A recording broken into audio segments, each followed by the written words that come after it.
Today let's see about thyroid hormones. These are the hormones produced and released by the thyroid gland which controls body's metabolism. What is thyroid? It's a small butterfly-shaped gland located at the front of your neck under your skin, and it is also the part of endocrine system. The two main hormones that your thyroid gland releases are T4, that is thyroxine, and T3, that is triiodothyronine, which is responsible for regulation of metabolism. And what is metabolism? It's a complex process of how your body transforms the food to consume into energy, as you can see in the picture. And do you know, other than T4 and T3, thyroid also produces Thyrocalcitonin, which lower the level of calcium and phosphate in the blood and promotes formation of bones. How are thyroid hormone levels controlled?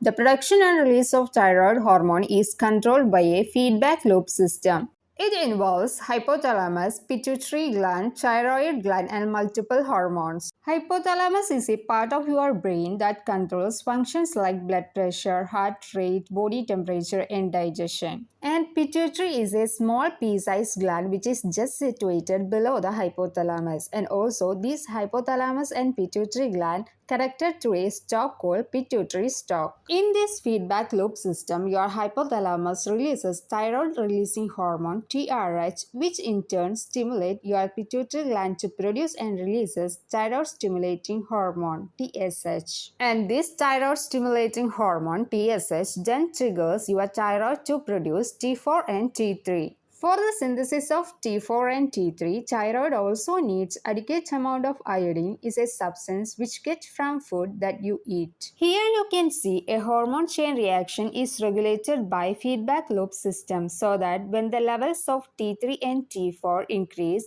they prevent the release of TRH, thyroid releasing hormone, which in turn prevent release of TSH, which means increased levels of T4 and T3 inhibit hypothalamus to produce TRH. Then, decreased TRH level will inhibit pituitary to produce TSH. When T4 and T3 levels drops, the feedback loop system starts again. Hope you understood. This system allows your body to maintain a constant level of thyroid hormones. Next, what happens to thyroid hormone? Before that, just remember, initial form of thyroid hormone is thyroglobulin TGB, which is synthesized by thyroid follicular cells. These thyroglobulin then undergo process called iodination and coupling and form T4 tetraiodothyronine, which has 4 iodine in its chemical structure. T4 is generally considered to be the inactive form of thyroid hormone. Then thyroid releases T4 into bloodstream.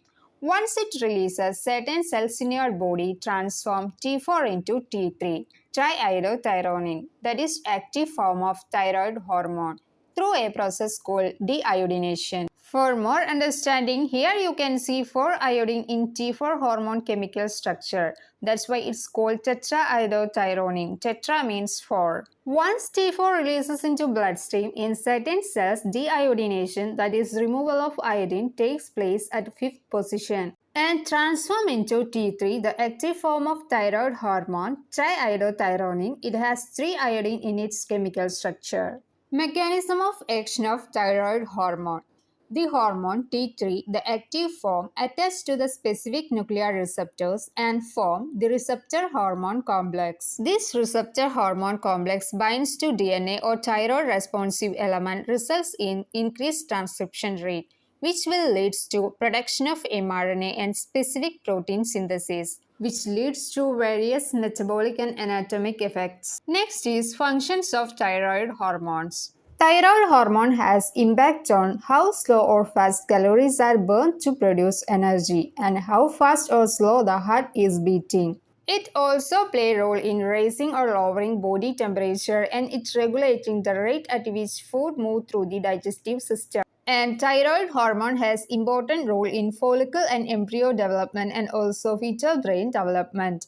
And it also regulating the way muscles contract and the rate new cells are replaced by old cells. Let's see about thyroid function test, which assess how well your thyroid is working. Total T4 test, total T3 test, and free T4 test and free T3 test, thyroid stimulating hormone test, TSH test. Additional tests include thyroid antibody test, helps to identify different types of autoimmune thyroid conditions, and thyroglobulin test. It's used to diagnose thyroiditis and to monitor treatment of thyroid cancer. Let's see conditions related to abnormal thyroid hormone levels.